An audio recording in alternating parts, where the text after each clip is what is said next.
10 फूट 10 फूट सांगितलं तरी लक्ष नसतं.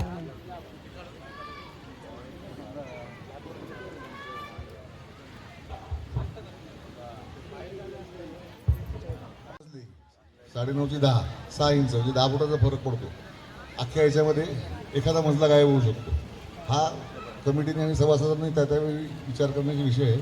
जेव्हा बिल्डर फायनल होईल तेव्हा तर आपण मागूया 10 फूट. किंवा काही चेंजेस करायचे असतील, if you need some additional fittings असतील, पॉईंट्स असतील काही, त्याचे चार्जेस जे आहेत ते चार्जेस आपण फिक्स करणार आहोत बिल्डरकडनं का it will be at his will.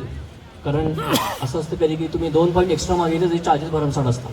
So त्यांना जे पैसे काढायचे ते त्यातनं काढतात.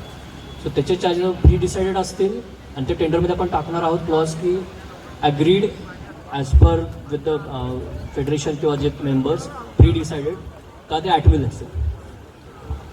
तर या स्केलच्या रिडेव्हलपमेंट प्रोजेक्टमध्ये एकतर मुळात बिल्डर हा सेलचे फ्लॅट आणि एक्झिस्टिंग मेंबर्सचे फ्लॅट याच्या स्पेसिफिकेशनमध्ये काही फरक ठेवणार नाही.